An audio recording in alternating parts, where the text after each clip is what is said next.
The storyline begins to resemble those so often found in the work of Freeman Wills Crofts, another author whose work has been reprinted in the British Library's series of crime classics.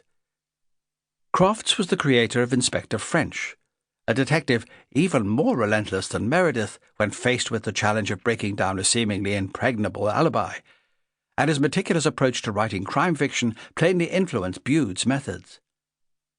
John Bude was the pen name adopted by Ernest Carpenter Elmore, 1901 to 1957, when he turned to writing crime fiction. For his early books, starting with The Cornish Coast Murder in 1935, he chose settings and titles featuring a variety of attractive locations.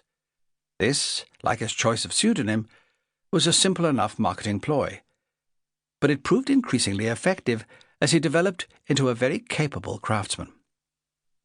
Meredith was introduced in Bude's second mystery, The Lake District Murder, and as an example of the appealing, if slightly characterized, British police officer, such as Inspector French, who emerged during the golden age of detective fiction between the wars.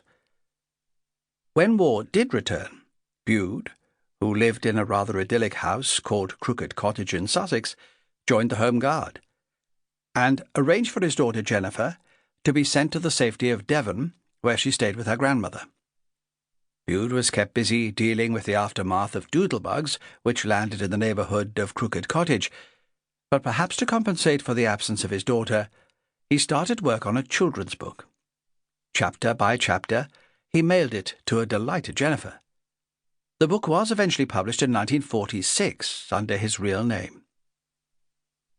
Jennifer recalls that since Crooked Cottage was 500 years old, it had no drinking water, so each day my father had to walk to a deep well in the woods and fill 2 buckets.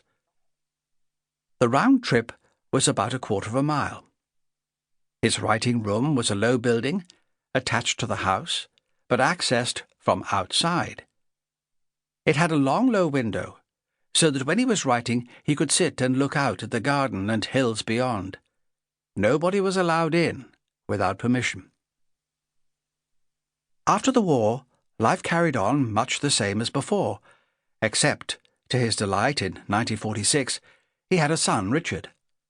Our parents then became very busy, building onto the cottage.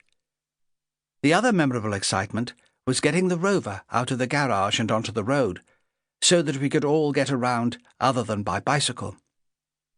As a result, once again, we were able to go to plays, ballets, concerts, and so on in London. The sense of humour, so evident in Death Makes a Profit, was typical of a man whose wit and love of practical jokes are still fondly remembered by his daughter. Rather like Inspector Meredith, Bude was evidently a likeable fellow, and this novel, like the other titles of his reprinted in the Crime Classic series, displays his talent for writing likeable mysteries. Martin Edwards, www.martinedwardsbooks.com. Part 1. Welworth Garden City. Chapter 1. The Children of Osiris. An Englishman, as a free man, said Voltaire, goes to heaven by the road which pleases him. If there are many roads that lead to perdition, then there are as many that lead to salvation. And England probably houses more diverse, odd, and little-known religions than any other country in the world. And of all places in this island most conducive to the flourishing of these many beliefs, none can equal the little town of Welworth. Welworth is not an ordinary town. It is that rarefied, mushroom-like, highly individualistic conglomeration of bricks and mortar known as a garden city.